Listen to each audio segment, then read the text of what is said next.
ঈদের ছুটি শেষেও দর্শনার্থীদের পদচারণায় মুখর সারা দেশের পর্যটন কেন্দ্রগুলো। এ নিয়ে আরো খবর জানাতে চট্টগ্রাম এবং চাঁদপুর থেকে আমাদের সাথে আমাদের সহকর্মীরা যুক্ত হবেন। প্রথমেই যাচ্ছি চট্টগ্রামে, রয়েছেন সহকর্মী নয়ন বড়ুয়া। জয়, ঈদ শেষ হয়ে সপ্তাহ গড়ালো, এখন কি অবস্থা দেখছেন পর্যটন কেন্দ্রগুলোর? চট্টগ্রামের খবর জানাবেন।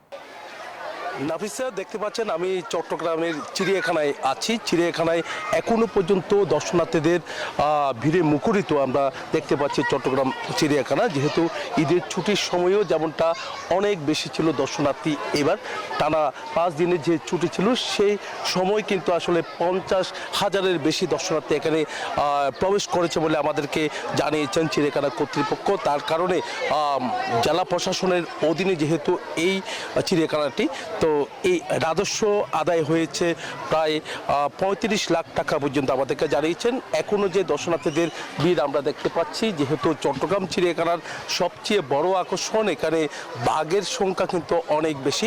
সাদা বাঘের পাশাপাশি এখানে আছে রয়্যাল বেঙ্গল টাইগারও। তার কারণে কিন্তু দেখতে পাচ্ছি আমরা এখানে যারা দর্শনার্থী এসেছেন তাদের সবারই কিন্তু চোখ থাকে কিন্তু বাঘের দিকে। 17টি বাঘ আছে এখানে, যেহেতু একেবারে বাঘ শূন্য ছিল।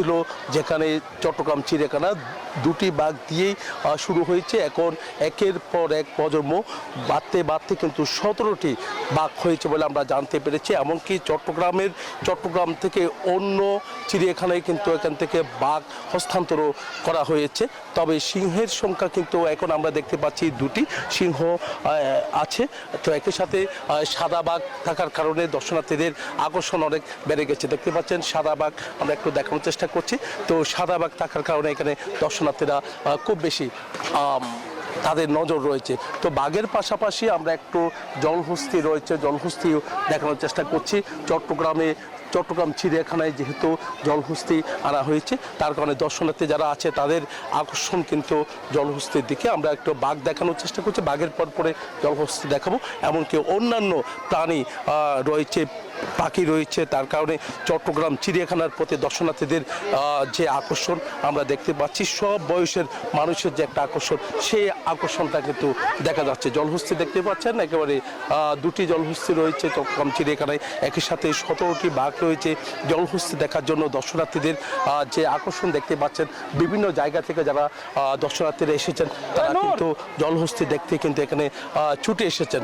তো চিড়িয়াখানা বলতে চেয়ে বিভিন্ন রকমের প্রাণীর সাথে পরিচিতি করা, তার কারণে এখানে শিক্ষার্থী যারা আছে এমনকি নতুন প্রজন্ম যারা আছেন তারা কিন্তু প্রাণীর সাথে যে প্রাণী এবং কি পাখির সাথে যে তাদের যে পরিচিতি, বইয়ের ছবি দেখা যায় কিন্তু যে বাস্তবে এই প্রাণীগুলোর সাথে যে পরিচিতি করার জন্য পরিজন কিন্তু নিয়ে আসে, এখানে চলে আসে। আমরা আপনার সাথে একটু কথা বলার চেষ্টা করব। এখানে তোমার সাথে একটু কথা বলি। চিড়িয়াখানা এসেছো, কেমন লাগছে? কি দেখছো একটু বলো তো। হ্যালো, কি দেখছো? সাদা বাঘ দেখেছো? সাদা বাঘ দেখেছি, এরপর ময়ূর দেখেছি, হরিণ দেখেছি। আমার অনেক খুশি লাগছে। আপনার কেমন লাগছে? আমি আজকে অনেকদিন পর চিড়িয়াখানায় এসেছি। সাদা বাঘটা আমি আজকে লাইফে ফার্স্ট টাইম দেখেছি। আমি অভিভূত বাঘটা দেখে, এবং নতুন অনেকগুলো অ্যানিমাল অ্যাড করা হয়েছে যেগুলো আগে ছিল না। আমি মনে হয় প্রায় 7-8 বছর পরে চিড়িয়াখানায় এসেছি। অনেক ভালো। আমি মনে করি এই যে এখন যেই বাচ্চারা মোবাইলের প্রতি আসক্ত, এই সময়টা না দিয়ে এখানে এনে বাচ্চাদেরকে কিছুটা শেখানোর জন্য এখানে আনা উচিত। ধন্যবাদ। আমরা আরো কয়েকজনের সাথে একটু কথা বলবো। কি দেখেছো একটু বলো তো। বাঘ, হরিণ, সাদা বাঘ, চিতাবাঘ, বিড়াল। ভালো। কার সাথে এসেছো তুমি? বাবা মায়ের সাথে। আমরা এখানে যারা অভিভাবক এসেছেন তাদের সাথে আমরা কথা বলছি। এখানে দর্শনার্থীরা চলে এসেছেন, তাদের সন্তানদের নিয়ে কিন্তু তারা এসেছেন। তো এখানে আইন শৃঙ্খলা বাহিনীও আমরা দেখতে পাচ্ছি, যেহেতু চিড়িয়াখানায় দর্শনার্থীদের উপচে পড়া ভিড়, তার কারণে চিড়িয়াখানার দিকে কিন্তু প্রশাসনের নজরটাও কিন্তু আমরা দেখতে পাচ্ছি। তোমার কেমন লাগছে? কি দেখছো এখানে বলো তো। এখানে অনেক বাঘ, সিংহ, অনেক ভালো লাগছে এখানে। সিংহ দেখছো? বাঘ দেখছো? সাদা বাঘ দেখছি।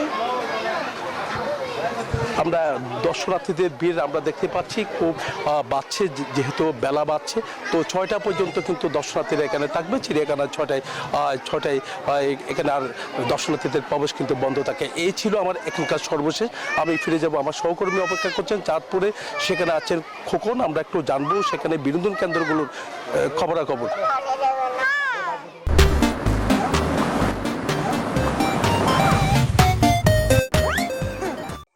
জয় চাঁদপুরে ঈদ আনন্দ উপলক্ষে বিনোদন প্রেমীরা বিভিন্ন রাইডারে চড়ে তারা বিনোদন উপভোগ করছেন। কেউ নদীর পাড়ে বসে বসে, কেউ বা ডিঙ্গি নৌকা চড়ে, আবার কেউ বা নদীর বুকে সেই তারা নৌকা করে তারা চড়ে গিয়েও সেখানকার বিনোদন কেন্দ্রগুলি তারা নেচে গেয়ে গান বাজিয়ে এবং বিভিন্ন ধরনের ইকো ব্যান্ড বাজিয়ে তারা কিন্তু আনন্দ উপভোগ করছেন। আমি দেখাতে চাই এই যে মাঝখানে ডাকাতিয়া নদী, এই ডাকাতিয়া নদীর ওপার পুরান বাজার, এই নতুন বাজার এবং পুরান বাজারকে এই ডাকাতিয়া নদী দুভাগে ভাগ করেছে।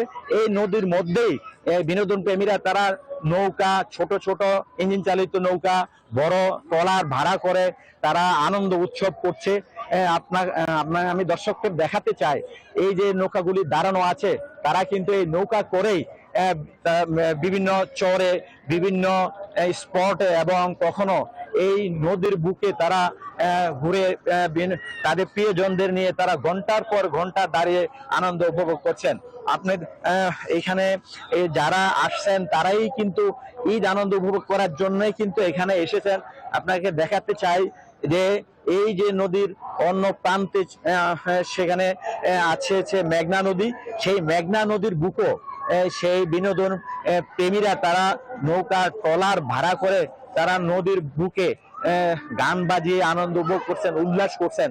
অনেকে আবার ঘোড়ায় চড়ে তারা কিন্তু সেই ঈদের আনন্দ উপভোগ করছেন। এর সাথে আছে, আমি দেখাতে চাই যে রক্তধারা, সেই মুক্তিযুদ্ধের স্মৃতিসৌধ রক্তধারা, সেখানে অনেকে সেলফি তুলছেন, অনেকে কিন্তু সেখানে তারা বিনোদন উপভোগ করছেন। এছাড়া প্রিয়জনদের সাথে তারা ঘুরে আসেন, সেই সকাল থেকে সন্ধ্যা পর্যন্ত তারা কিন্তু এখানে উপভোগ করেন।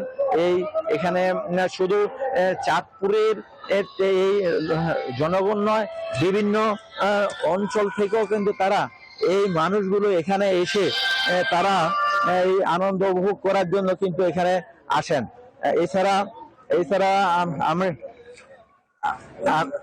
এছাড়া এখানকার যে মানুষগুলি রয়েছে তারা একমাত্র এই বিনোদন কেন্দ্রে, তিন নদী মোহনা, পদ্মা, মেঘনা, ডাকাতিয়া এই খোকন এবং জয়, ধন্যবাদ আপনাদের।